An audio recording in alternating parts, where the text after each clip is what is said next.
savoir. Une mauvaise herbe, hein? Une mauvaise herbe peut compter autant que n'importe quelle autre herbe. Matiti ya mabe, et donc ça l'appelle le coup la matiti nyoso. Hein? J'ai vu des païens se lever, crier et parler en langue. Est-ce qu'il y a des gens qui lisent avec moi? Je suis toujours au paragraphe 148.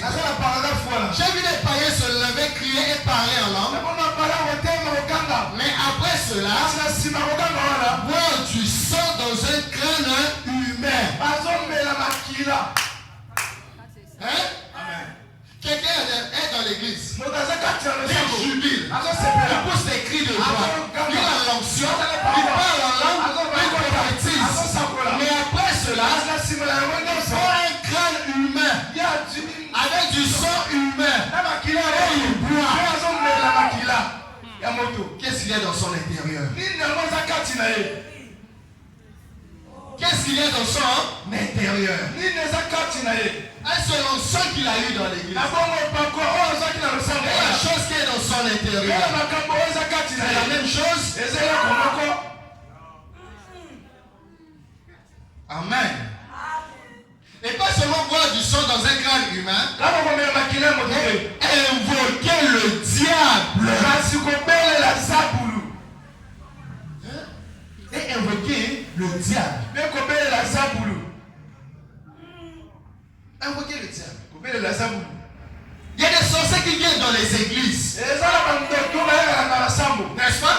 Amen. Il y a des sorciers qui viennent dans les églises. Et quand ils viennent dans l'église, quand on prêche la parole, ils disent aussi Amen. Ils chantent aussi comme tout le monde. Parfois ils ont aussi l'onction, ils donnent même des prophéties. Il y a de cela quelques jours, j'étais sur Facebook, je suivais un pasteur. Non, attends, c'est le frère, oui. Non, le frère Athanas qui m'avait envoyé la vidéo. Un pasteur qui est en train de parler en ce qui concerne la sexualité. Comment ça détruit les ministères. Et il parle, il dit, donc, là où il est, la ville dans laquelle il se trouve, le pasteur en question, il avait un grand pasteur. Tous craignaient. Tous respectaient. Parce qu'il avait Dieu avec lui. Amen. Le diable a cherché comment le faire tomber. On a cherché de tuer par tous les moyens, on n'a pas pu. Mais les sorciers de cette ville-là se sont rassemblés. Ils ont essayé de le combattre. Ça n'a pas marché. Mais il y a une d'entre elles. Elle faisait une stratégie. Elle s'est fait membre de l'église. Amen. Elle s'est fait membre de l'église. Elle venait à l'église tous les jours. Elle venait même avant l'heure du culte. Elle balayait l'église. Elle faisait les travaux dans l'église. Dès qu'elle était fortunée, mais elle s'est humiliée. D'accord? Elle s'est faite petite. Avec toute sa fortune, il donnait des grands dons à l'église, des grosses primes à l'église, des grosses offrandes à l'église. Il avait des serviteurs chez lui à la maison. Elle s'est faite petite, elle venait travailler dans l'église. Essuyer les chaises, faire ce qu'il faut faire avant que le culte ne commence. Elle partait même chez le pasteur à la maison, derrière sa maison, faire la serpillière dans la maison du pasteur. Laver même les assiettes dans la maison du pasteur. Elle venait à l'église tous les jours. Pour s'absenter du culte, elle appelle le pasteur. Pasteur, j'ai une situation qui va m'empêcher d'être à l'église pour moi. Le pasteur sait déjà que la soeur ne viendra pas. C'est que nous autres, nous ne faisons même pas. On s'absente seulement comme ça. Le pasteur est surpris. Tu n'étais pas à l'église pour moi, parce que j'avais une situation. Mais elle, sorcière de son état, la sorcellerie dans son intérieur. D'accord? Mais elle venait à l'église. Elle faisait tout ce qu'elle pouvait faire. Elle était devenue une fervente chrétienne. Selon les hommes. Parce qu'un chrétien ou une chrétienne véritable, elle sait qu'il y a le Saint-Esprit dans son âme. Ça c'est selon Dieu. Mais selon les hommes, un chrétien c'est quelqu'un qui va à l'église tous les jours. Alors cette soeur-là, elle faisait toutes ces choses. Elle tombait aussi en onction. Elle donnait aussi les prophéties. Au point que le pasteur lui a fait confiance. Même la femme du pasteur lui a fait confiance. Les gens allaient chercher conseil auprès d'elle.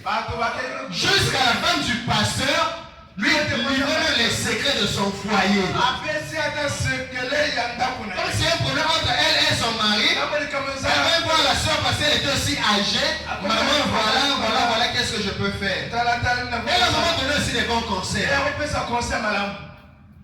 Or, c'était un espion. Elle était là, elle étudiait le terrain, comment faire pour détruire.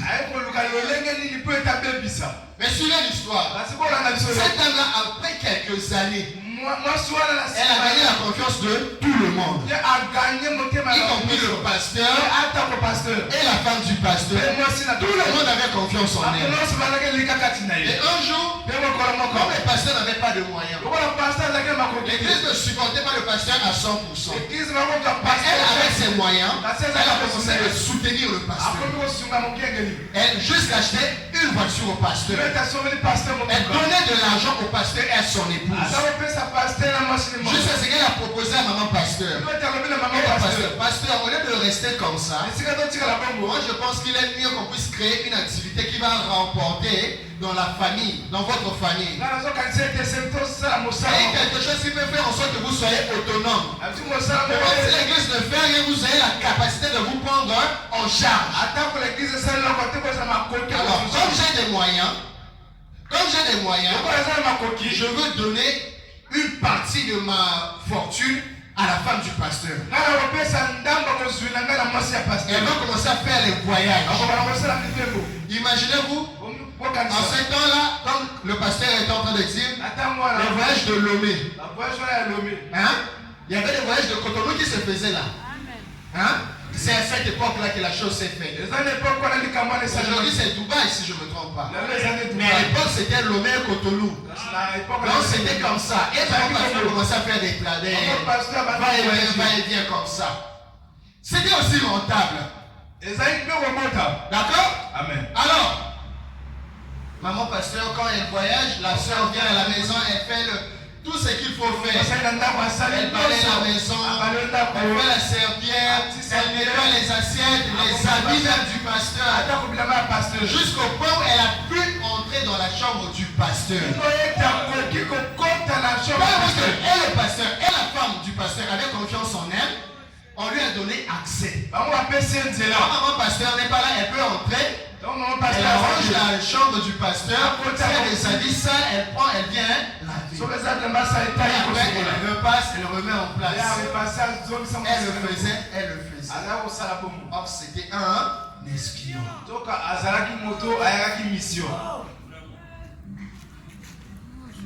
Et donc, ça continue ainsi. Un jour, maman pasteur en voyage. La sœur arrive à la maison du pasteur. Elle fait ce qu'elle pouvait faire. Et elle dit au pasteur, pasteur, dans votre chambre c'est comment? Est-ce qu'il n'y a pas des choses à laver ou à nettoyer? Je ne peux pas entrer pour nettoyer. Le pasteur dit, bon, il n'y a pas de souci, tu peux entrer. Elle est entrée, elle a fini aussi de faire le travail, elle est ressortie. Après elle dit au pasteur. Et pendant qu'elle faisait ce travail-là, l'heure ne faisait que avancer. Et autour vers 20h, 21h, elle a fini tout ce qu'elle était en train de faire. Au lieu de repartir chez elle, elle dit, pasteur, j'ai une situation qu'on doit poser. Vraiment, je dois vous en parler. Et vous allez me donner des orientations. Vraiment, ça me met en trouble, je ne suis plus tranquille. Le pasteur a dit, à 7 heures, seul, avec une sœur, ici chez moi. Si quelqu'un venait ici, qu'est-ce que ça donne? Comme la maison du pasteur n'était pas loin de l'église, le pasteur a dit, bon, sœur, c'est pas grave, on va aller causer à l'église. Comme c'est aussi ton chemin de retour, dès qu'on finit à l'église, toi tu continues ta route à la maison, moi aussi, je rentre. Puisque le pasteur savait qu'à l'église, il y a des gens. Il y a le concierge qui est là. Il y a des gens qui sont à l'église. Alors il est protégé. D'accord? Ils sont arrivés. Ils sont restés dans la salle en train de... Avant cela, lorsque la sœur avait fait la cuisine au pasteur, elle a mis des choses dans la nourriture du pasteur pour exciter le pasteur.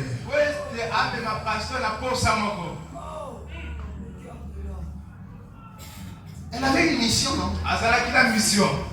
Donc elle a mis quelque chose dans sa nourriture. Plus il causait, plus le produit faisait effet. Plus il causait, ça faisait effet. Et l'effet ne faisait que augmenter. Le pasteur n'en pouvait plus. Pendant ce temps, les concierges aussi, dodo. Le pasteur est resté seul avec la soeur dans l'église. Et ils ont fini, bon, prions, comme ça on va se séparer. Le pasteur s'est mis à prier. La soeur a commencé à se déshabiller dans l'église.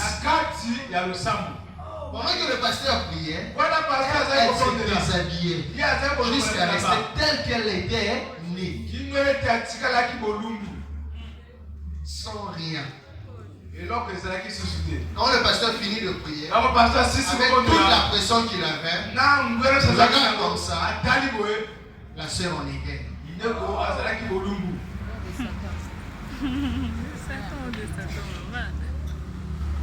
La sœur en était.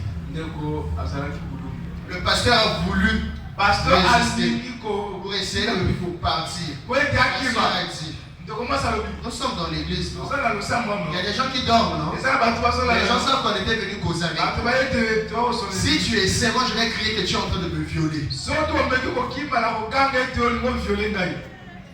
Imaginez-vous, le pasteur sous la pression des produits qu'il avait pris, qu'il avait mangé bien sûr, sans le savoir, il était déjà en position de tir. Nous comprenons tout ce que ça veut dire. Maintenant, si la sœur crie que la sœur veut me violer ou en train de me violer, et on trouve le pasteur dans cet état-là, qui va refuser?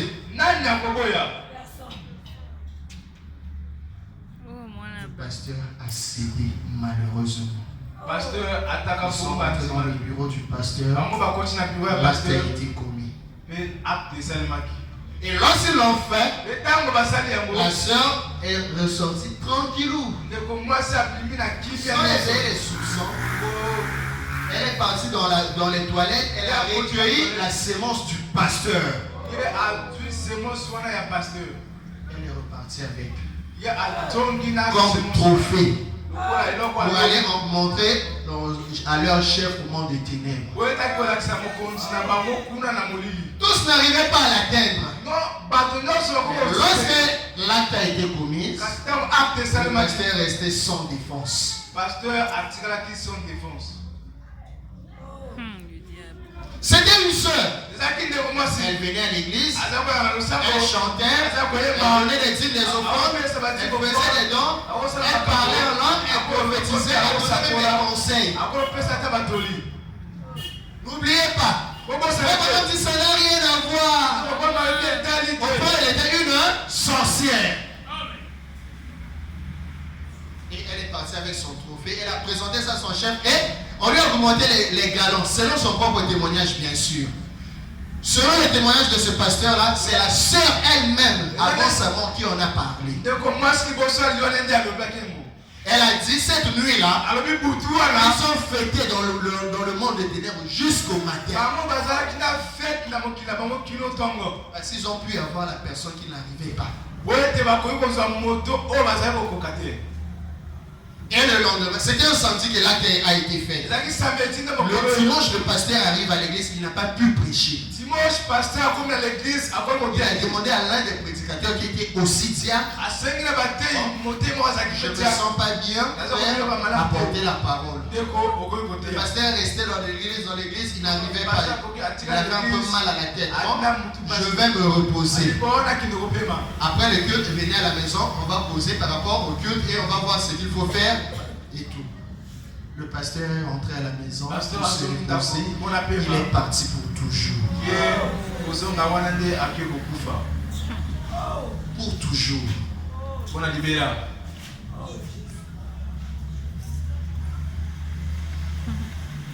Mais la personne qui a emmené le pasteur à la mort, une personne qui venait à l'église comme tout le monde. Elle avait aussi l'onction. Elle prophétisait. Elle faisait tout ce que les croyants, les chrétiens.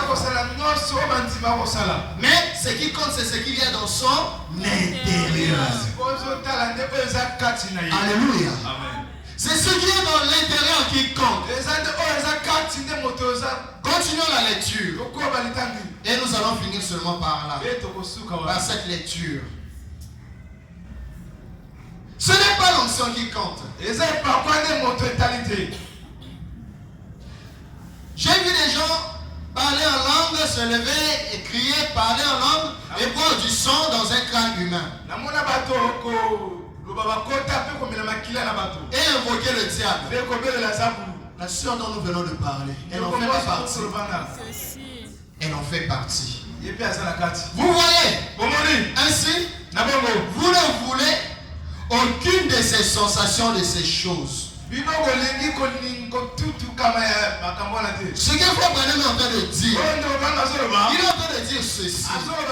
Ne vous confiez pas à toutes ces sensations-là. Ne comptez pas sur ça. Ce n'est pas ça qui est le garantie. Amen. Il faut bien comprendre la pensée du prophète. Il dit, oubliez ça. Même si ça t'arrive de tomber en onction, même si ça t'arrive de parler en langue, de prophétie, de voir des visions et tout, c'est bien. Mais ne comptez pas là-dessus. Oubliez ça. Amen. Oubliez ça. C'est votre cœur qui doit être.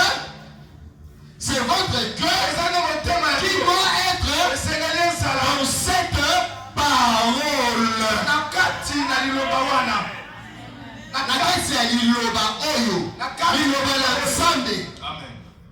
La parole de Dieu doit occuper tout votre cœur. Sans cela, toutes ces sensations-là sont nulles. Amen.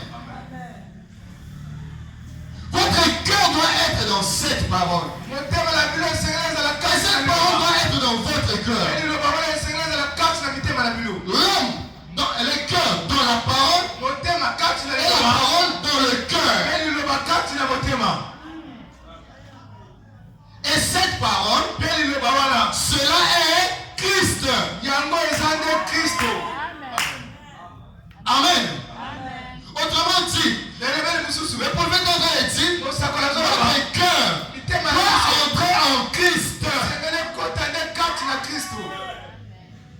Sortir de l'église pour entrer en Christ. Amen, amen. Amenez votre cœur ici. Amenez-la ici et observez. De quelle manière elle se fait connaître? Comment elle s'ouvre? Amen. Parlez-moi à n'importe quelle sémence. Il avait dit ça auparavant. la fausse, la mauvaise herbe, c'est régi aussi de la pluie de la même manière que les bonnes herbes. La même eau qui nourrit la bonne herbe, c'est la même eau qui nourrit aussi la mauvaise herbe. Dès que nous sommes dans l'église, la même parole que nous écoutons, les prédestinés écoutent cela. Les fils et les filles de la perdition écoutent cela. Et tous nous disons Amen. Tous nous jubilons. Mais la réalité, ce qui montre, ce qui fait la différence, c'est comment mon cœur s'ouvre face à cette parole. Et que cette parole prend place dans le cœur, pour notre cœur est occupé par autre chose. Amen. Amen. Elle-même dans l'âge dans lequel elle vit, la parole, elle se déclare et elle se manifeste elle se manifeste elle-même dans l'âge dans lequel elle vit. Le vendredi, nous avons écouté. Dans chaque âge, Dieu prépare un groupe de gens. N'est-ce pas? Un peuple prédestiné pour cet âge-là. Et ces gens-là, Dieu prépare aussi pour eux un message pour leur âge. Et ce n'est que ce peuple-là, prédestiné, qui va recevoir, croire, vivre et manifester cette parole qui est de leur âge. Amen, amen. Amen. Et dans notre âge, Dieu nous a aussi envoyé un prophète avec un message pour notre âge. Amen, amen. Et Frère Branham dit, dans cette même brochure, il dit ceci: ce message qui nous a été envoyé, c'est pour nous aider à préparer nos lampes. Pour que nos lampes ne puissent pas manquer d'huile. Amen. Amen. Nous devons préparer nos lampes comme les 10 vierges. 5 avaient préparé leurs lampes, 5 n'avaient pas préparé leurs lampes. Les 5 sages avaient de l'huile dans leurs lampes, les 5 folles n'en avaient pas. Et Frère Branham dit, le message vient pour faire de nous des vierges sages, faire de l'huile dans leurs lampes. Amen. Amen. Et ce message, c'est ça ce que Frère Branham appelle le cri de commandement. Frère Branham dit le cri de commandement, c'est le message qui est proclamé. Et il est proclamé pour nous aider à préparer nos lampes. Amen. Amen. Vous allez dire ça au paragraphe 141 de la brochure, l'enlèvement. Parce que, souvenez-vous, Jésus aussi a parlé de ces 10 vierges. Il a dit les 5 sages préparèrent leur lampe. Avec de l'huile dans leur lampe. Mais les 5 folles n'en avaient pas. Et lorsque le cri a été poussé, réveillez-vous. Réveillez-vous. Voici l'époux qui arrive. Ceux qui avaient leur lampe prête avec de l'huile, ils ont allumé leur lampe. Ils sont entrés avec l'époux. Et ceux qui n'en avaient pas, le temps qu'ils aillent chercher pour revenir, l'époux avait déjà pris celle qui en avait. Ils sont entrés et la porte fut fermée. Mon bien-aimé, mon frère, ma soeur, le message que nous écoutons, la parole que nous écoutons, elle doit avoir un but dans ta vie. Elle doit faire un travail dans ta vie. Amen. Elle doit t'aider à acheter l'huile dans ta lampe. Tu dois avoir l'huile dans ta lampe. On parle de la virginité. Ces vierges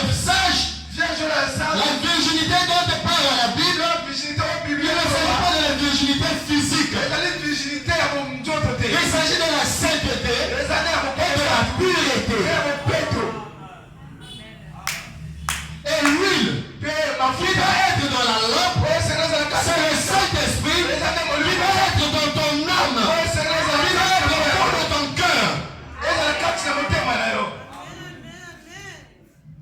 Tu dois être saint, tu dois être pur, mais par-dessus cela, tu dois avoir le Saint-Esprit dans ton âme. C'est ça qui est le garantie pour l'enlèvement.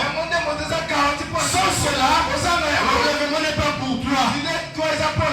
Même si, je me dis, si je parle, je transpire, je parle en langue, je prêche, le feu sort du ciel et descend. Les danses montent et descendent. Ça n'a rien à voir.